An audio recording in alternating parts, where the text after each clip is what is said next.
Welcome back to Living Healthy. I'm your host, Dr. Phil. With me today is Dr. Lucia Ambrochi from West Hills Dentistry. Welcome to the show here, Lucia. Thank you so much. It's my pleasure to be here. Excellent. We've got some great information to share here today, don't we? Well, I do believe that the times change and the dentistry is changing, and it is difficult to look at the dentistry in the ways that we've looked many years ago. Totally. Yeah, it's changed completely. It's changing completely, and it is our part to really spread the news about it and make sure people understand that. That's awesome. Anytime we look at the dentistry these days, we realize the dentistry is not as a whole, as an own part of it. It's related to the general health, and it's linked to all the problems or the beauty of the body that it can be, and works as a whole. Yes. That's great, because it brings up that question of, what is dental health these days? It's a lot different than what I would have defined it when I was a kid and scared to go to the dentist and hear the sound of the drills and all, eh? That is so true. We still work to save the tooth. We still work to make the smile look beautiful, but we start to think much more about it. We go deeper into the thoughts about why the diseases come along, why we struggle to cure them, and we realize that it depends on the whole body. The whole health interacts with dentistry as well. Anytime you look at the dental health, I do believe that it's related to, it's a balance between 4 areas. If your general health, that's right, yes, yeah. If your general health suffers, you're sick or have chronic or active diseases, or you're not feeling well, you're restless through the night, you don't sleep well, you don't eat well, then something else will go. Your teeth will start to hurt. People will start to get canker sores, they'll get sore spots in the mouth, the bacteria will flourish. Makes total sense. That's right. So you start to see a decrease in immunity, and the cortisol levels are increasing with stress, and of course this is where things like nutrition play such a key role as well, don't they? Yes, definitely. If somebody's not taking enough vitamins, or it's not eating healthy, or doesn't drink a lot of water, then the bacteria in the mouth will start to flourish as well.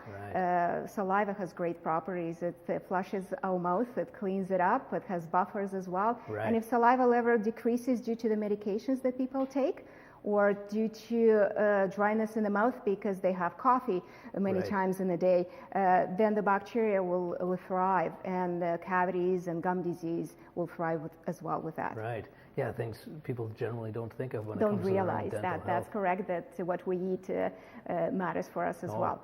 What we eat, we are, right? That's correct. The same applies to the habits that we do. Brushing and flossing matters. It does help to reduce the bacteria count in our mouth, but if somebody drinks more alcohol or smokes, that can be a risk factor for gum disease as well. Totally. And a lot of times people don't realize that cavities and gum disease, it's an infection that can be spread from one person to another. That's right. Yes, and mouth-to-mouth contact. That's so true. Definitely, that's the truth to that. Well, and you hit on something that when we go back to what you were talking about with things that go into our mouth, the coffees, the alcohols, the high sugar content type of foods. Oftentimes we're told that, well, sugar is what causes cavities, but it's not sugar that causes the cavities, is it? Bacteria causes cavities, but sugar is a feeding source for that bacteria. It's bacteria, the acid, isn't it? Bacteria feeds on the sugars and starches. That's right. Produced byproduct of it, it is an acid that actually softens up the tooth and produces that cavity. That's so by keeping the sugars and starches down, or helping with brushing and flossing, we can reduce the amount of products for bacteria to eat on. Totally. It's a great point. It comes back to, again, the foods that we put in our mouth, because if we're eating lots of highly alkalized types of food with high energy, like raw foods, all those organic foods, things that grow on trees and those will be a great source to finish up your meal with. You got it. You can enjoy your cookie, you can enjoy your candy if you want it once in a while, moderation as always. But if you chase that food with a slice of apple or cheese that has antibacterial properties, you'll be far, far better off with that. That's awesome. Yeah, that's wonderful to understand that. Because if we look at going into the psychological component, we've certainly covered the physiological component. How does stress play a role in dental health? It definitely comes down to the same thing. It reduces the immune system down. Gotcha. And any time the immune system down, the body cannot deal with many things at once. So anything that it's hidden chronic, like a gum disease that didn't flourish up on you yet, didn't show it up through, will start to flourish during those times. Right. And a healing process is not the same thing.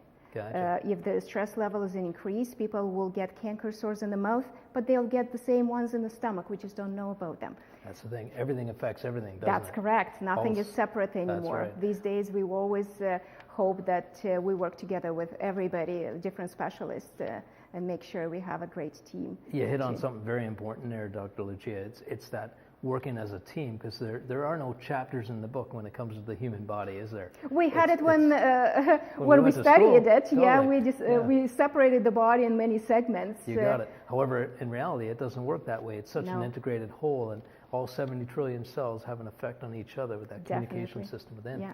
So yeah, very important that all health professionals work together as a team and not totally segregated as we have seen in the past. And it's a wonderful thing to really share this today, because it is so important.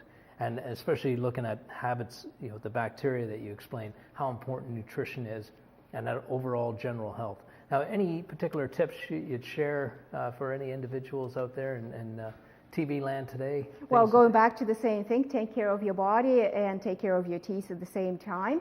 Eat the right foods. Eat the foods you love in the moderation, but always think about the effect of the foods on the mouth as well, and choose the right foods to finish the meals. What else? You would want to make sure that you visit the dentist on a regular basis, because there are so many chronic conditions that don't show up until it's too late. You got it. People come to see us with pain, and it's usually the sign of the progressing of the disease that it's really hard to treat. That's why we probably been named as the scared doctors in the world. But that's perfect. Well, I really appreciate you sharing here, Dr. Lucia, today. We'll be back right after the break. Thanks.